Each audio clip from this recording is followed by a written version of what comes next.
नमस्कार, मी विद्याच्या नवीन ब्लॉग मध्ये तुमचं स्वागत आहे। आज बघा तुम्हाला मी घरगुती धूप कसं बनवायचं ते दाखवणार आहे। आपण देवाला वगैरे हार घालतोय ते फेकून देण्यापेक्षा त्याचा आपण घरगुती काहीतरी उपयोग करायचा, म्हणून मी हे ठरवलं की तुम्हाला पण दाखवूया आणि आपण पण करूया। तर आमचा फोटो असते महालक्ष्मीचे, त्याला दर आठवड्याला हार असतोय, तर तो फेकून देण्यापेक्षा मी त्याची फुलं वगैरे वाळवून घेतले तिथं। त्याच्यामध्ये झेंडूची फुलं, गुलाबाची फुलं, ही सगळी फुलं होती ती वाळवून घेतलेली आहेत। आणि त्यामध्ये बघा हे 4-5 आंब्याची पानं ही पण वाळवून घेतलेली आहे। लिंबाचा पाला होता तो पण वाळवून घेतलेला आहे। नंतर बघा हे त्याच्यामध्ये घालायसाठी 2 तमालपत्रे आपले घरामध्ये असते तेच, आणि दालचिन्याचे खांड घेतलेला आहे, आपल्या घरामध्ये असते। हे पण लवंग घेतलेले हे 5-7, हे पण आपल्या घरामध्ये असते। परत हे गाईची शेणी, हे जर तुम्ही ऑप्शनल ठेवू शकता नसलं तर, पण माझ्याकडे होतं म्हणून मी घेतलेलं आहे। गाईची शेणी लावलेली ते, आणि नारळाची शेंडी मी घेतलेली आहे। भीमसेन कापूर थोडा घेतलेला आहे। आणि त्यामध्ये घालायला परत हे आपल्याला मध लागतोय, मध घेतलेला आहे। घरगुती गाईचं तूप घेतलेलं आहे परत, आणि हे गुलाबजल घेतलेलं आहे ते बाइंडिंगसाठी। आणि चंदन पावडर ही आपण वापरू शकतो। चला मग आपण बनवूया। सगळं इन्ग्रेडियंट्स होतं ते एकत्र करून आपण बारीक करून घेतले।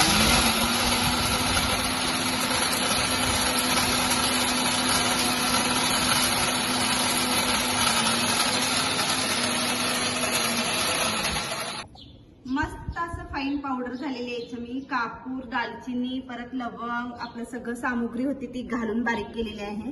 मस्त असं फाईन पावडर झालेली आहे। थोडं थोडं घालून बारीक करूया, माझ्याकडे मोठं भांड नाही। बरं, मी आता बारीक करून घेतलेलं आहे। फुलांचं थोडं ओबडधोबड म्हणजे रफ झालेलं आहे, आणि ते मी ज्या सामुग्री वगैरे घेतलेली आहे त्याची फाईन पावडर झालेली आहे। तर ह्यामध्ये आता आपण बाइंडिंगसाठी साहित्य टाकून त्याचं आपण धूप सारखं वळवून घेऊया। हे सगळं बारीक करून घेतलेलं आहे मी। तर त्यामध्ये मी जरासं हळदी कुंकू टाकलेलं आहे, कारण की आपल्याला देवाचं धूप करायचं आहे, त्यामुळे जरा हळदी कुंकू टाकलेलं आहे मी। आणि त्यामध्ये मध टाकूया, थोडा मध टाकून घेऊया।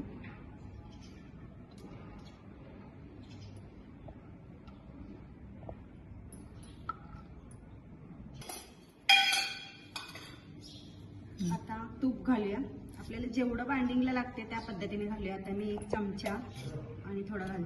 नंतर हे मी जरा गोमूत्र टाकलेलं आहे, घरामध्ये गोमूत्र होतं तर ते टाकलेलं आहे, म्हणजे आपलं शुद्धता आणि आपलं गाईचं गोमूत्र म्हटल्यानंतर हे आपल्यासाठी भरपूर महत्वाचं आहे। घराच्या शांतीसाठी, सुख समृद्धीसाठी हे सगळं आपल्याला वापरलं तर आपलं घर एकदम शांत आणि सुख समृद्धी राहू शकते। त्यामुळे मी हे सगळं सामुग्री टाकलेली आहे त्यामध्ये। मी सगळं असं मिक्स करून घ्यायला तुम्हाला सांगतो, रिअलिटी हे मी मिक्स करताना खूप छान याचा सुगंध यायला लागलाय। म्हटल्यानंतर याचं धूप केला झाल्यानंतर किती छान सुगंध होईल। मी आता हे तुम्हाला नंतर सांगते, धूप लावल्यानंतर। थोडं अजून बाइंडिंगची गरज आहे, तर त्यासाठी मी गोमूत्र टाकून घ्यायला लागले थोडं।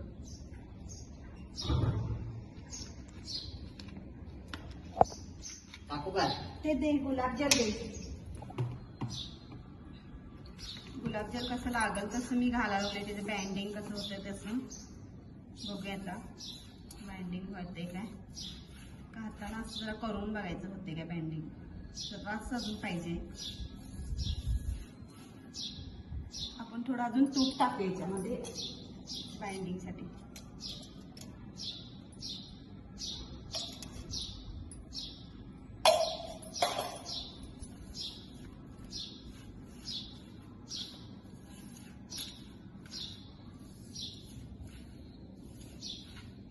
मस्त असं सुगंध दरवळायला लागलाय सगळीकडं।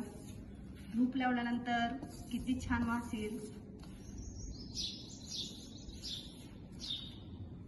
आपण जे घरामध्ये करतोय त्याचा आनंद काहीतरी वेगळाच असतो, त्यामुळे आपण तुम्ही पण ट्राय करून बघा। हे करून फुलं वगैरे फेकून देण्यापेक्षा कधीतरी हे असं करून बघा, आपलं घरगुती धूप।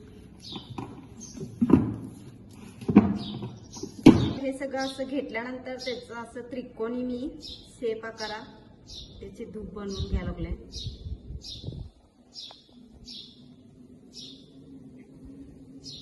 एक एक असं दाबून दाबून त्याचं बाइंडिंग करत त्रिकोणी शेप द्यायचं त्याला. तुम्हाला जसं हवा तसा शेप द्या. त्रिकोणी द्यायला लागलं पिरॅमिड सारखा. छान असं मी पिरॅमिड शेप आकारात सगळे धूप बनवून घेतलेले आहेत आणि मस्त असं 30-35 माझे हे धूप बनलेले आहेत. मी काही काउंट केले नाही पण अंदाजे सांगतोय. नंतर बनवलेले वगैरे धूप हे सगळं उन्हामध्ये थोडं वाळवून घ्यायचं आणि वाळवून घेतल्यानंतर मी त्याला लावून वगैरे त्याचा सुगंध वगैरे माझं कसा तयार आहे झालेलं ते आहे. पुढं ते मी सांगणार आता आहे. ट्राय करायला लागलोय देवासाठी लावून. बघा मस्त असं धूप छान तयार झालेलं आहे. मी देवाला ओवाळत आहे धूपाचा. आता हे छान वास आहे, छान सुगंध आहे. धुपाच्या या धुरातून आपली घरातील निगेटिव्हिटी सगळी निघून जाते आणि याचा सुगंध खूप प्रसन्न वाटते घरामध्ये. तुम्ही पण हे धूप नक्की ट्राय करा. माझा व्हिडिओ आवडल्यास लाईक अँड सबस्क्राईब करा. थँक्यू.